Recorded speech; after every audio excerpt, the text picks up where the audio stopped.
Today I'm going to speak about innovation policy as well, and I'm going to echo a lot of the things that Jason has already said. In particular though, I want to talk about some acknowledgements that we must make if we want to move towards a more classically liberal approach to innovation policy.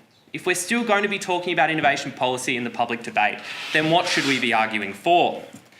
And what I want to argue is that it should be based on entrepreneurs and knowledge rather than allocation and redistribution of money. That's what it currently is. Now, classical liberals have long been sceptical of market failures. This isn't because we believe markets are perfect, however.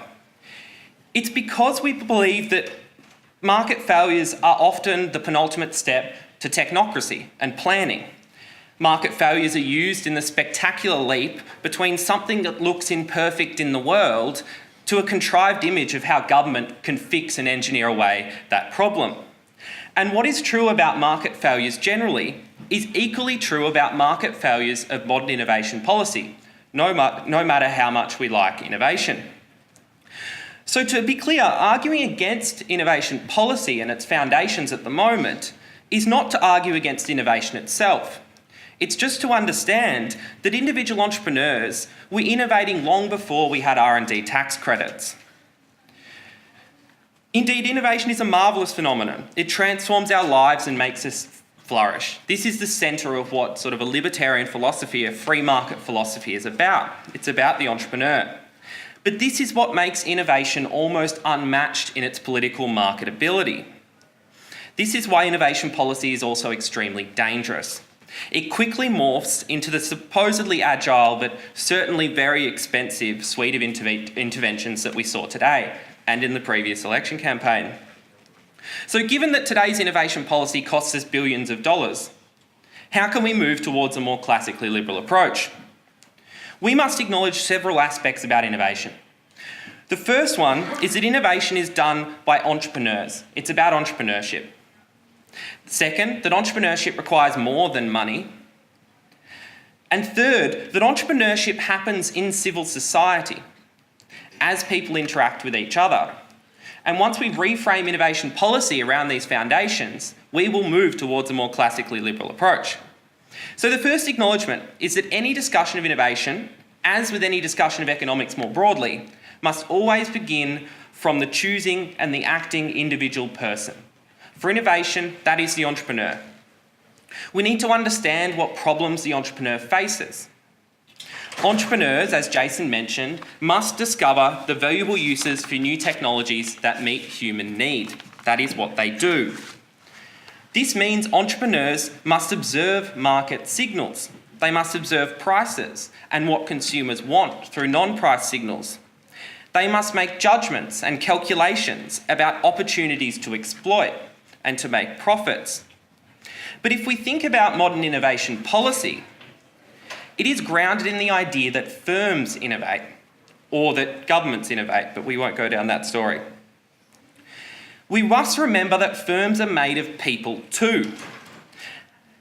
The danger in talking about firms is that it obscures the entrepreneur. We start to talk about investment, and we lose sight of the fundamental problem that the entrepreneur faces. At the beginning of new technologies, what we see, and we can expand on this in question time, are entrepreneurs that come together and share their information about market opportunities. As Naomi will be talking about Bitcoin and blockchain, if we look at that industry right now, there are an extreme number of conferences, hackathons, and collaborative things between different people in the industry. These are entrepreneurs operating outside the boundaries of firms, and quite often they're entrepreneurs acting before they perceive their own firm. For example, much of my work is in hackerspaces and amateur groups that emerge around other new technologies, such as 3D printing, for instance.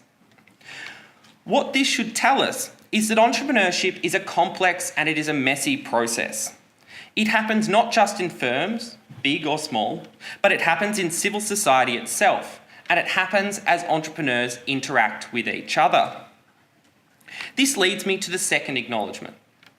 Innovation policy must acknowledge that entrepreneurship requires more than money. Modern innovation policy acts, as Jason has mentioned, as if the fundamental problem is a problem of lack of private resources, of people spending money on innovation. Following this logic gets us to modern innovation policy. The role of government is to then redistribute resources. They do this in many means, and this is what effectively all of innovation policy is about. They hand out monopoly protections, such as intellectual property. There's tax cuts specifically for spending money on innovation, or the direct funding and provision of public science. But the entrepreneurial problem is the discovery of valuable uses for new technologies. This is a knowledge problem. It is not an allocation problem. Entrepreneurs must govern and interpret dispersed information. This is, of course, what the great Friedrich Hayek taught us should be the centre of economics, and it still should also be the forefront of innovation policy. So, what we know about innovation is this. Innovation is propelled by entrepreneurs. They observe and make judgments about what they see, and they do this in a wide range of governance mechanisms, outside of firms and outside of governments. So what then does good innovation policy look like? Well, good innovation policy looks a lot like good economic policy. It certainly does not look like the continual redistribution and rent seeking that characterises innovation policy we see today. We need to shift the foundations of innovation policy so that it is not first about redistributing money from some parts of the economy to others. Rather, government should begin by tearing down the barriers that prevent entrepreneurs not just from experimenting, but from organising with others and discovering opportunities. This means deregulation. It means cutting red tape. Institute of Public Affairs research has shown that red tape costs Australia $176 billion every year in foregone economic output. Some of that is because regulation hampers entrepreneurs. Some of that regulation is created and maintained by government and the incumbents that lobby them. This is clear with the now cliched examples of Uber and Airbnb. But if we acknowledge the entrepreneur, other regulations on the chopping block under the banner of innovation policy are much, much broader. Zoning laws. Zoning laws prevent quasi-commercial operations, such as hackerspaces, from emerging. Jason has mentioned occupational licensing, which prevents people from entering professions, and in particular on the boundaries of different professions.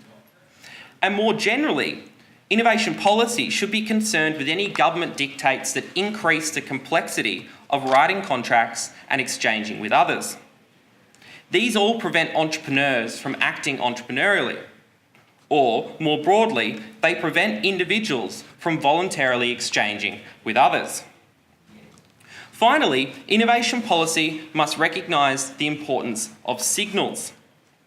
If we take it that the role of the entrepreneur is to observe what they see in markets and to fulfil human exchange and to fulfil human need, then we must recognise how important those signals are. Excessive government intervention distorts those signals, even when they are made in the best of intentions. So in closing, what this means is at the heart of good innovation policy are the institutional systems we know create well-functioning markets. That is, good economic policy of smaller government, fewer distortions, of strong rule of law, and of course, freedom. Thank you.